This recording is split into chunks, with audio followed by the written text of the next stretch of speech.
Faz alguns anos, uma bela e idosa senhora convidou-me para jantar em sua casa.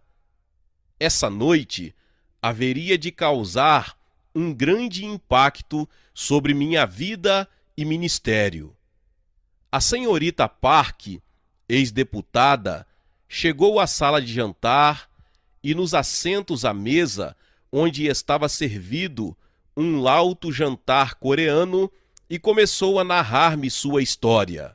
Embora eu já conhecesse pormenores de seu testemunho, considerei privilégio ouvi-lo de seus próprios lábios. Durante o ataque dos comunistas norte-americanos a Seul, disse ela com voz suave.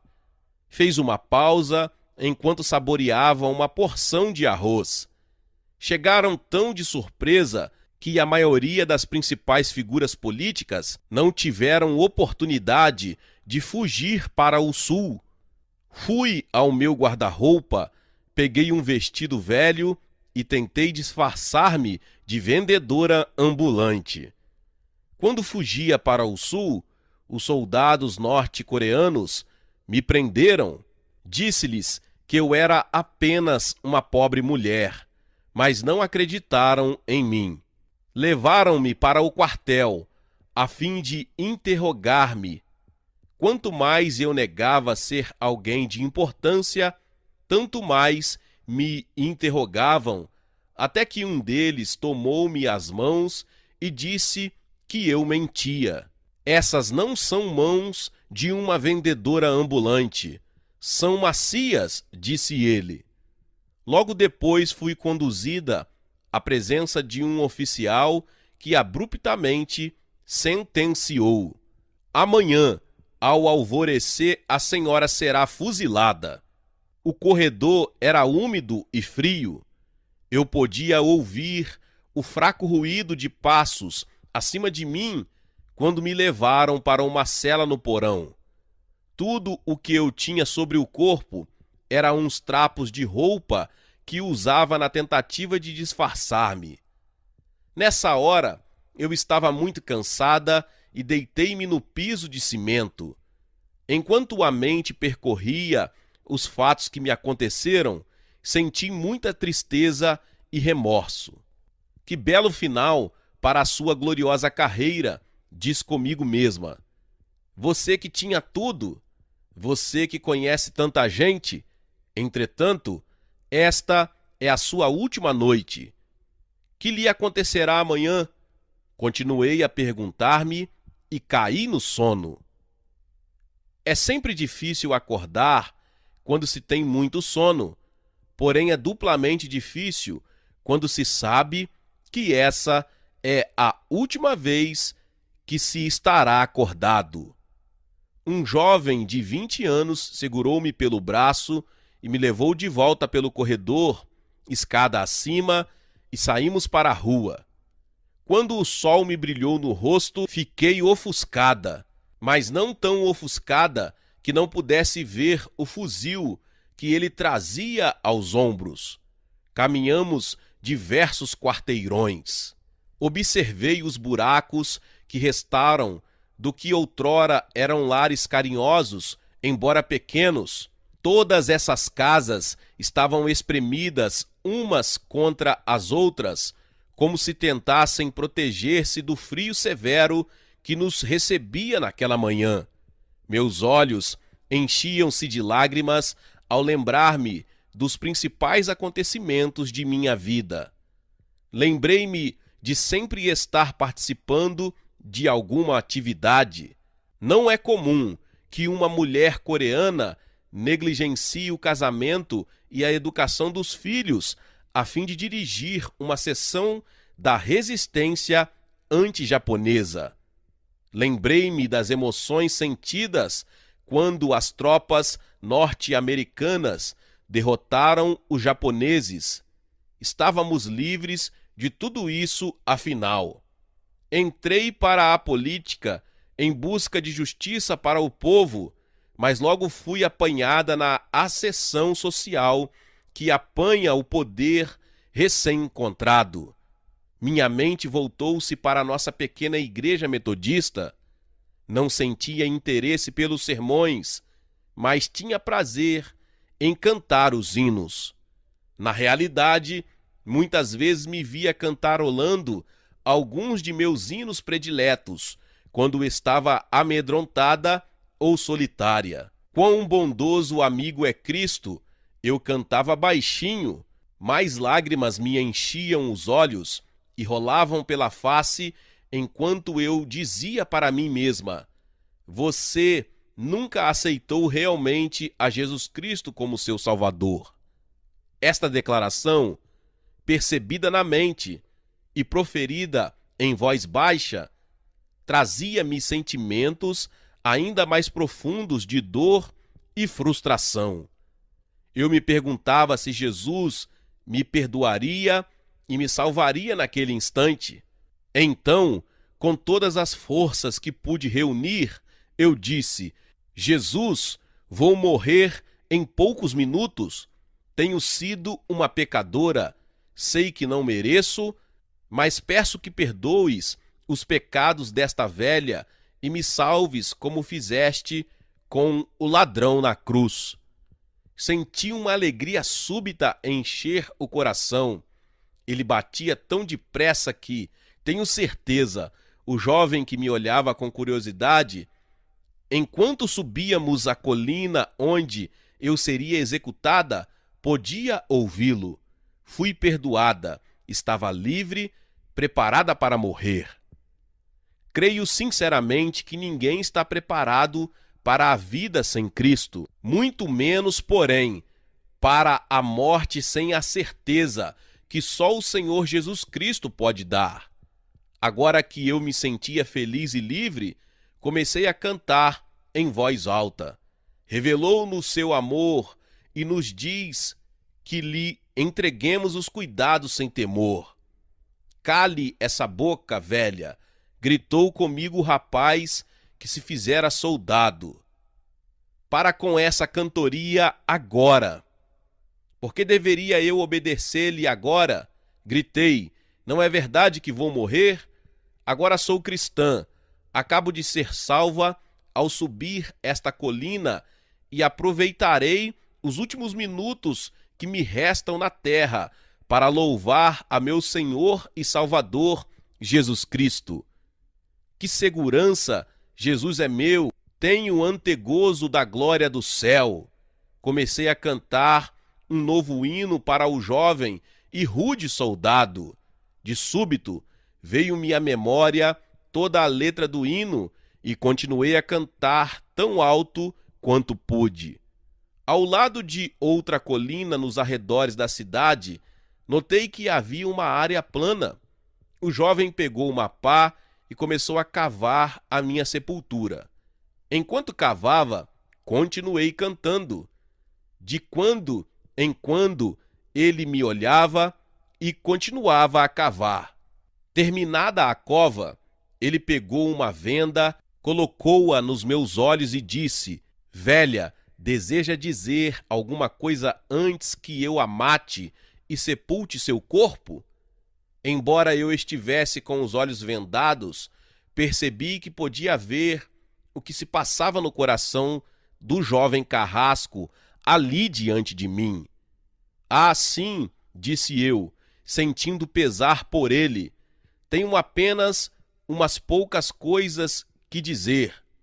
Tenho vivido uma vida maravilhosa na terra, mas enquanto caminhávamos para cá, você pôde notar que algo me aconteceu. Acordei esta manhã cheia de medo, agora tenho paz e alegria. Veja, hoje cedo eu era cristã, apenas de nome, mas agora sou salva. Gostaria que pudesse conhecer este maravilhoso Salvador, Jesus Cristo. Eu poderia ter dito mais alguma coisa, mas naquele momento senti algo dizer-me que orasse a favor de meu jovem guarda. Posso passar os últimos instantes de minha vida orando pela sua alma? Perguntei, encaminhando para o buraco que ele havia cavado para minha sepultura. Ajoelhei-me e comecei a orar. Depois de orar uns poucos minutos, ouvi o jovem chorar. Terminei a oração e disse: pronto, pode fuzilar-me agora. Nada, porém, aconteceu. Que havia errado? Eu disse de novo: terminei a oração, pode atirar. Não posso. Ouvi-o dizer entre soluços e lágrimas de agonia. Ele desceu à sepultura, tirou-me a venda dos olhos e fitou-me. Minha mãe orava desse modo por mim. Posso vê-la orando por mim agora. Quando ergui o fuzil para matá-la, tive uma visão de minha mãe e não posso fuzilar minha mãe. Você tem de obedecer às ordens, do contrário, eles o matarão, disse-lhe eu, agora mais preocupada com a vida dele do que com a minha. Não posso matá-la. Por favor, fuja quando eu der um tiro para o ar, disse ele enquanto me desamarrava as mãos e me deixava ir. Corri para as colinas em busca de segurança. No momento em que a senhorita Park terminou a história, eu chorava com ela, pouco me preocupando com o fato de mal haver tocado o alimento. Hoje, a senhorita Park está no céu, porém ela passou o resto da vida testemunhando aos líderes acerca do poder de Jesus de salvar e de libertar prisioneiros. Foi ela que começou o primeiro desjejum de oração presidencial na Coreia e tocou os corações de muitos de nossos mais poderosos líderes políticos e econômicos. Lembro-me, contudo, de ela olhar-me nos olhos ao final de sua história e dizer-me algo que causou grande impacto. Pastor Cho, o senhor é jovem. Tem um grande futuro no ministério. Devo, porém, aconselhá-lo acerca de algo que nunca deverá esquecer. Pregue o reino de Deus. Nunca entre por desvios. Pregue o evangelho do reino. Nunca permita que as conveniências ou a prominência o impeçam de pregar a mensagem que Jesus pregou. Repito, pregue o reino de Deus. Nunca me esqueci das palavras desta santa coreana. Portanto, falarei da importância de pregar o reino de Deus e de ver o poder do reino de Deus em ação. Agora, muitos perguntam: que é o evangelho do reino de Deus? Antes de tratarmos do que Jesus queria dizer por evangelho do reino, convém entender o que é o reino de Deus. O reino de Deus manifesta-se de duas formas. Há o aspecto futuro e também a realidade presente. Embora este importante assunto bíblico tenha muitas facetas, julgo de importância que todo cristão entenda como o reino de Deus influencia o crescimento da igreja. Entendida esta grande lição, podemos liberar o poder dinâmico que jaz dentro de todo crente. Podemos ver o poder do Espírito Santo atuando em nosso ministério, como atuou no ministério dos primeiros apóstolos. Então, o que é o reino de Deus? Desde que se começou a registrar a experiência humana, os homens sempre tentaram imaginar uma sociedade ideal. Platão, renomado filósofo grego, sonhava com uma sociedade ideal baseada numa estrutura política ética. Sua república veio a ser um modelo para as futuras sociedades. Mas o próprio Platão reconhecia que suas filosofias políticas e social eram idealistas demais para serem levadas a cabo como a perfeição que ele desejava. Os profetas do Antigo Testamento falaram de uma era futura em que os homens viveriam juntos sem armamentos de guerra. Isaías falou de lanças transformadas em podadeiras e de uma nação não levantar a espada contra outra. Na verdade, a paz do mundo seria tão dramaticamente diferente que ele usou as imagens do lobo habitando com o cordeiro, do leopardo deitando-se junto ao cabrito e do bezerro e o leão novo andando juntos, querendo com isso significar a real mudança nos negócios mundiais que haveria de ocorrer no futuro. A mensagem que Jesus pregou era de arrependimento, porque estava próxima a inauguração de uma nova era. Arrependei-vos, porque está próximo o reino dos céus. Mateus 4,17. Seus ensinos, ilustrações e parábolas versavam, antes de tudo, sobre o reino de Deus. Com efeito, a oração que ele ensinou aos discípulos diz: venha o teu reino, faça-se a tua vontade, assim na terra como no céu. Mateus 6,10. Até ao fim, Jesus nunca deixou de acentuar aos discípulos a importância do reino. Embora seja óbvio a todos os que estudam os evangelhos que a principal ênfase de Jesus era sobre o reino de Deus, Mateus chama-o de reino dos céus porque escrevia tendo em vista os judeus. Há pouco acordo sobre o que é o reino de Deus e o que deveria ser a mensagem do Evangelho do Reino. Agostinho entendia que o reino de Deus era sinônimo da Igreja. O movimento da Reforma desempenhou grande papel em redefinir o significado do reino de Deus. Calvino concordava basicamente com Agostinho. Divergiam apenas sobre que aspecto da Igreja representava o reino de Deus. No seu entender, a verdadeira Igreja, dentro da Igreja visível, era a manifestação terrenal do reino de Deus, cabendo-lhe a missão de transformar as nações do mundo em povos dispostos a submeter-se ao senhorio de Jesus Cristo. A tarefa da Igreja seria possível mediante o uso de um poder especial chamado Evangelho do Reino.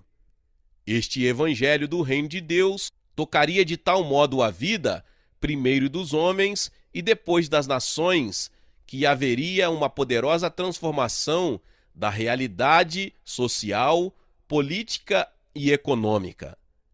A Igreja foi comparada ao fermento que lentamente vai permeando a massa da terra de tal modo que num determinado ponto da história a terra proclamaria Jesus como Senhor e Rei. A essa altura, o Senhor Jesus Cristo voltaria a fim de receber o reino que o Pai Celestial preparou para ele. A outra escola de teologia que não tenta explicar o reino de Deus em termos do futuro, procura entendê-lo em seu presente contexto social. Harvey Koss é apenas um dos muitos teólogos modernos que consideram o reino de Deus como uma ordem social produzida pela Igreja. Os problemas de desigualdades, preconceitos, bem como o restante de nossas preocupações sociais, devem ser ventilados e tratados por uma Igreja cônscia de sua missão. Os termos bíblicos são redefinidos para torná-los mais aplicáveis aos problemas.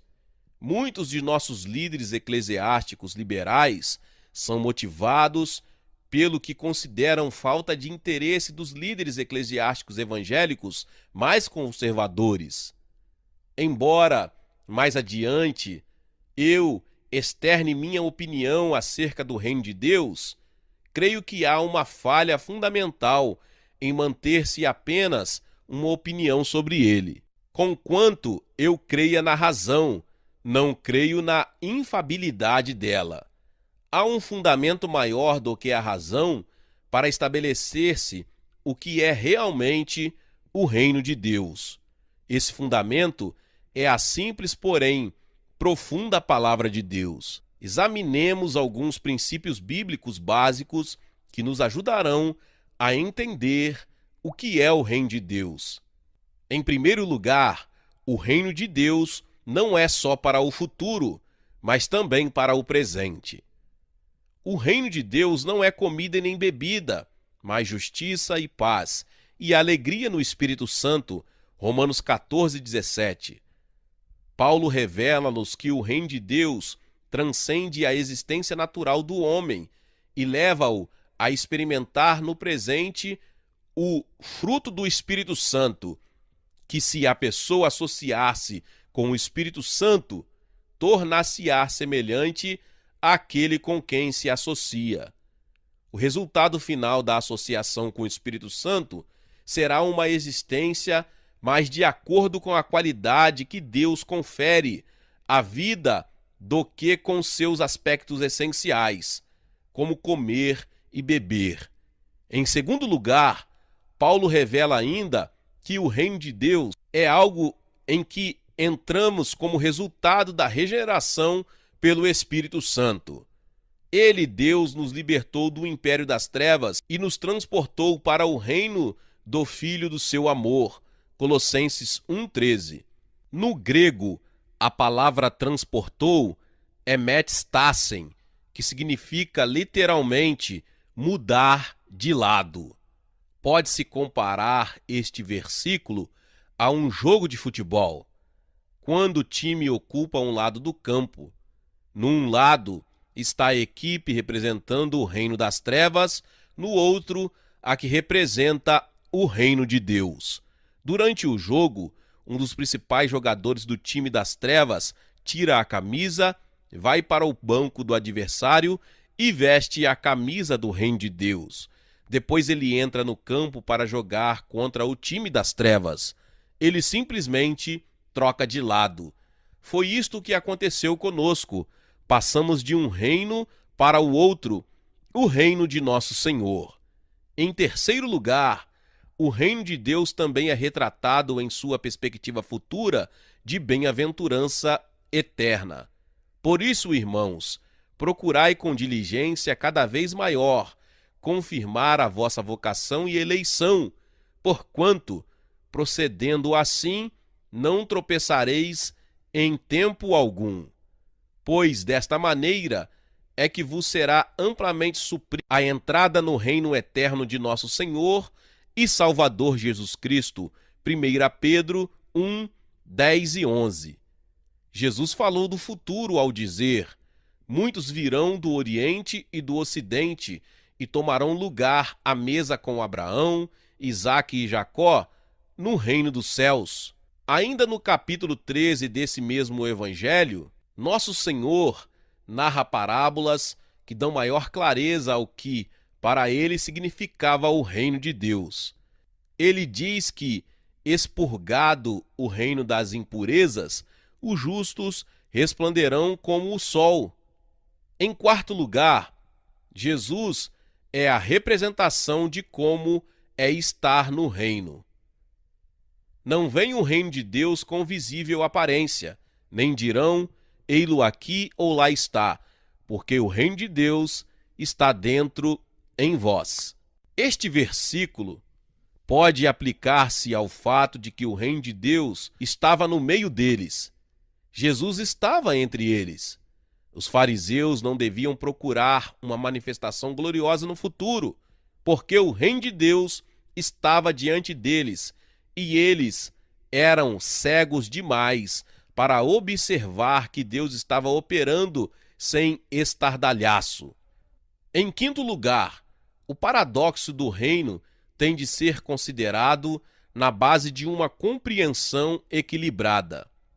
Jesus disse a Pilatos no capítulo 18 de João: o meu reino não é deste mundo. Também ele disse no capítulo 13 de Lucas que o reino de Deus cresce quase imperceptivelmente como um grão de mostarda. Não obstante, esta semente quase despercebida cresceria e afetaria o mundo inteiro. Vejo-as como um equilíbrio. Portanto, o reino de Deus é futuro, mas também é presente. Não é deste mundo, mas afeta este mundo. Pode-se entrar nele agora, mas há uma realização futura. Não se pode vê-lo com os olhos naturais, mas o reino de Deus encontra-se onde Cristo está.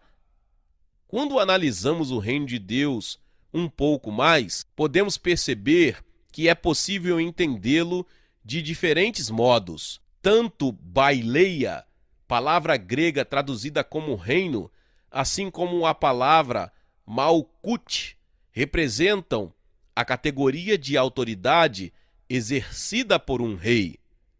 A ideia que temos hoje relaciona-se com as pessoas que estão sob a autoridade do rei ou com o território sobre o qual se exerce a autoridade real. Assim, a natureza da autoridade pode estar mais próxima da compreensão do conceito bíblico do reino do que os súditos estão da autoridade. O Salmo 145:13 expressa em termos poéticos algo desta ideia. O teu reino é o de todos os séculos. O teu domínio subsiste por todas as gerações. Na poesia clássica hebraica, os 2 versos do poema devem expressar a mesma ideia de modos diferentes. Portanto, o conceito que o poeta tem do reino é de que era